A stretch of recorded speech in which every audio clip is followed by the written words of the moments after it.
วิ่งมันอันตรายเราขึ้นเขากันนะครับต้องวิ่งมันตกเห็นไหมสูงมากเลยเป็นหน้าผาอันนี้ตรงนี้ดูมันอุ้ยมันเป็นหน้าผานะคะแต่ก่อนตอนไม่ได้ออกกำลังกายนะคะพอแฟนพามาเดินนะคะก็ปวดหัวเวียนหัวแล้วก็เจ็บขามากเลยนะคะดูครับดูมันลื่นได้นะคะเนี่ยลื่นตกลงไปได้ต้องระวังมามีวิวถ่ายรูปสวยๆเยอะนะคะตรงนี้ก็สวยมากเลยดูอันนี้ก็สวยมากเลยครับน้ำข้างหลังอะไรแบบนี้ครับ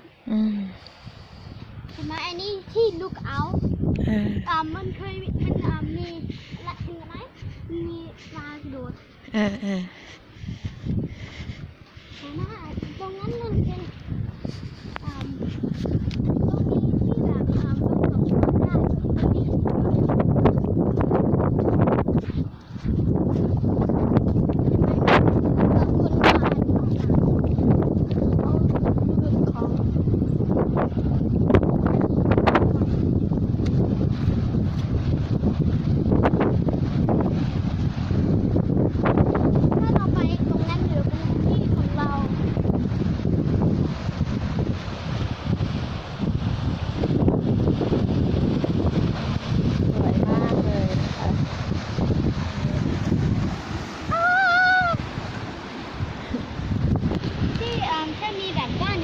สวยมากเลยรัสได้เลยใช่ไหมมันมีคนตกปลาอยู่ในรัสครับ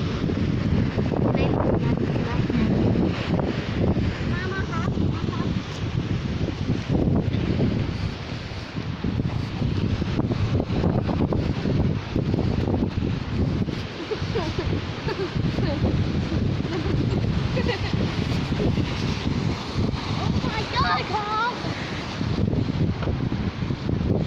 สวยมากเลยดู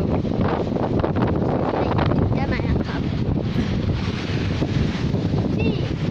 สวยมากเลย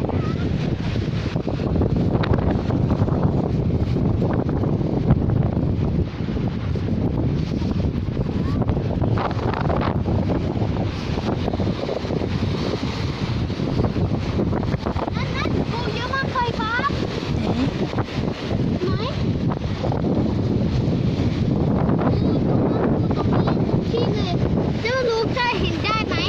มันมีปูทุกที่เลยครับ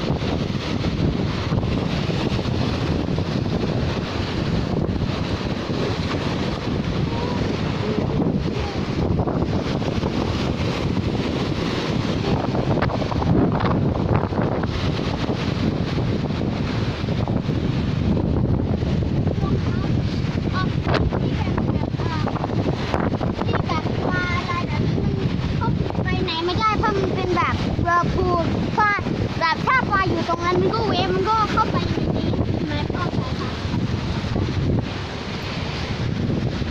ระวังนะเจน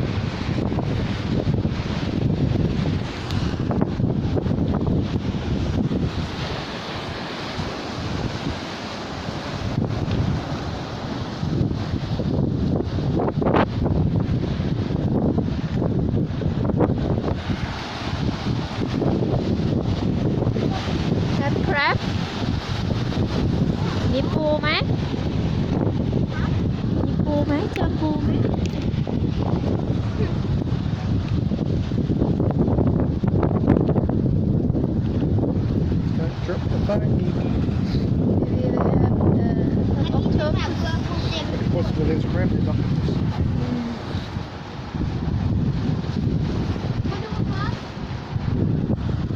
ไปไม่ได้พ่อบังอยู่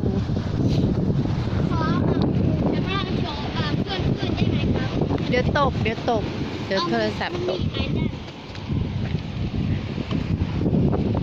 เอาแค่นั้นนะครับเพื่อนๆครับมันมีอาเดนอยู่ตรงนี้นะครับ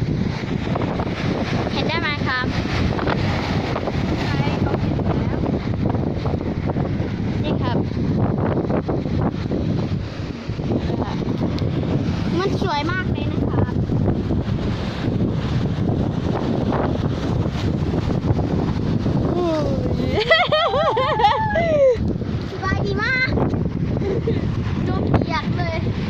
เดี๋ยวอัดแค่นี้ก่อนเดี๋ยวถ่ายรูปก่อน